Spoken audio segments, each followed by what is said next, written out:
আজ 9 ডিসেম্বর রোজ সোমবার Bangladesh high commission থেকে একটি আজ বিকালে একটি বিজ্ঞপ্তি জারি করা হয়েছে। যা বিজ্ঞপ্তিটি জারি হওয়ার পরে অনেক প্রবাসী ভাইরা আমাকে পার্সোনাল নক করেছেন এবং কি অনেকে জানতে চেয়েছেন আসলে মালয়েশিয়াতে কি এমআরপি পাসপোর্ট নতুন করে চালু হয়েছে কিনা।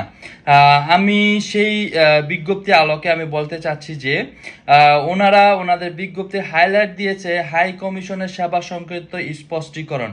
অ্যাকচুয়ালি আমি বলবো এখনো হাজার হাজার প্রবাসী ভাইরা একটি কনফিউজে আছেন বা তারা বুঝতে পারতেছেন না আসলে কি হচ্ছে বা কি হবে আদৌ ভবিষ্যতে। যেমন ওনারা গত সপ্তাহে একটি বিজ্ঞপ্তিতে বলা হয়েছে যে ইএসকেএল সাথে তাদের চুক্তি পুনরায় তারা করবে না, তার জন্য তাদের চুক্তি বাতিল করা হয়েছে এবং তারা তাদের কার্যক্রম আগামী 2 মার্চ পর্যন্ত অব্যাহত রাখবে এবং তারা ই পাসপোর্ট সম্পর্কিত সেবা দিতে পারবে। কিন্তু আজকে বিজ্ঞপ্তিকরণে তারা পুনরায় সেটি আবারও বলেছে। প্রথম তাদের প্যারাতে আপনারা যদি দেখেন এই প্যারাটিতে বলা হয়েছে, দ্বিতীয় লাইনে তারা বলছে কিন্তু লাল কালি দিয়ে বলে লেখা আছে যে ইএসকেএল কর্তৃক ই পাসপোর্ট এবং ভিসা ও অন্যান্য সেবাসমূহ 2 মার্চ পর্যন্ত মানে 2025 সাল পর্যন্ত অব্যাহত থাকবে। এখন সবচাইতে কনফিউজের যে বিষয়টা হলো সেটা হলো পরের যে লাইনগুলা, সেখানে বলেছে পুনরাদেশ না দেওয়া পর্যন্ত মেশিন রিডেবল পাসপোর্ট এমআরপি সংক্রান্ত সেবাসমূহ হাই কমিশনের মূল ভবন থেকে সরাসরি প্রদান করা হবে। অ্যাকচুয়ালি এই যে এই প্যারাগ্রাফটা দিয়ে অনেক দালাল চক্র মালয়েশিয়াতে যারা অনেক দিন ধরে বসেছিল প্রবাসীদেরকে, সাধারণ প্রবাসীদের জিম্মি করে মানে পাসপোর্ট করে টাকা ইনকাম করবে, তারা এই প্যারাটাকে ধরে তারা বলতেছে যে মালয়েশিয়াতে আবার এখন এমআরপি পাসপোর্ট চালু হয়ে গেছে।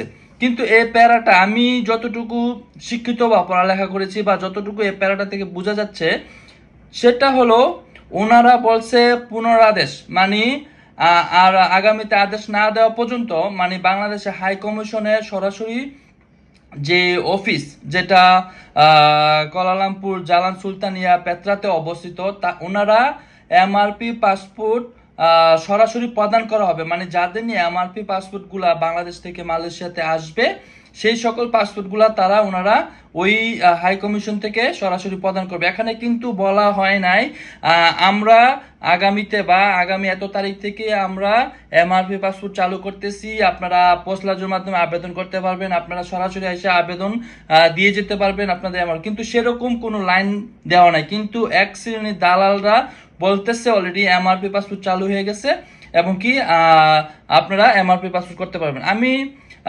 বলতে চাচ্ছি সকল প্রবাসী ভাইদেরকে, যখনই হাই কমিশন থেকে ঘোষণা আসবে চালু হয়েছে বা আপনারা আবেদন করতে পারেন, আমি অবশ্যই আমার ভিডিওতে আমি বলে দেব আপনারা এমআরপি পাসপোর্টের জন্য আবেদন করতে পারবেন। দ্বিতীয় যে বিষয়টি হলো ওনারা বলতেছে যে আগামীতে ওনারা পোস্টলাজের মাধ্যমে পাসপোর্ট প্রদান করে থাকবে। আমি এখন বাংলাদেশ হাই কমিশনকে কিছু বিষয় বলতে চাচ্ছি। গত 6 থেকে 7 মাস আগে যে সকল প্রবাসী ভাইয়েরা এই পোস্টলাজের মাধ্যমে কিংবা দালাল ধরে যারা এই এমআরপি পাসপোর্টগুলোর আবেদন করেছে তাদের আবেদনগুলোর এখন কি হবে, তারা কি আদৌ পাসপোর্ট পাবে? আর দ্বিতীয়ত হলো যে সকল প্রবাসী ভাইরা গত 1 থেকে 1.5 মাস হয়ে যাচ্ছে তারা পোস্টলাজের মাধ্যমে পাসপোর্ট নেওয়ার জন্য আবেদন করছে, তারা এখনো বারকোড পাচ্ছে না। এখন তাদের এই পাসপোর্টগুলো আপনারা দিচ্ছেন না কেন? আপনারা বলতেছেন আপনারা সেবা দিচ্ছেন, আপনারা সেবা দিবেন, আপনারা এই সুযোগ সুবিধা পাবেন, কিন্তু আপনারা তো এগুলা করতেছেন না। আপনারা তো ওখানে আজ হোক কাল হোক আগামী 1-2 মাসের ভিতরে অনেক প্রবাসী ভাইরা অবৈধ হয়ে যাবে এই পাসপোর্টের জন্য এবং কি শত শত পাসপোর্ট বাংলাদেশ থেকে মালয়েশিয়াতে চলে আসছে। আসার পর আপনারা আপনাদের যে ওয়েবসাইটে সেগুলো আপনারা অনলাইন করেন না, যার কারণে প্রবাসী ভাইরা বুঝতে পারে না তারা পাসপোর্টটা হয়েছে কি হয় না এবং তারা সংগ্রহ করতে পারবে কিনা।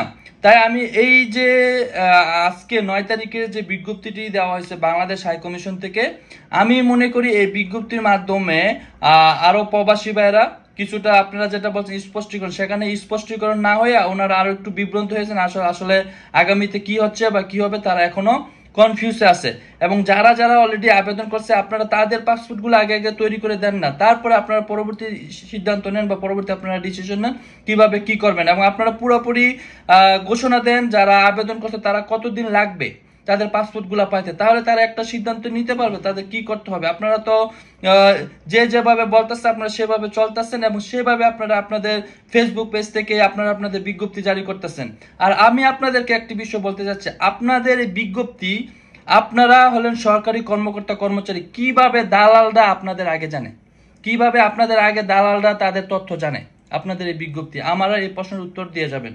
আশা করি আপনারা যদি সত্য নিষ্ঠবান এবং কি দুর্নীতিমুক্ত হাই কমিশনের কর্মকর্তা হয়ে থাকেন তাহলে অবশ্যই আমার এই প্রশ্নের উত্তর দিয়ে যাবেন।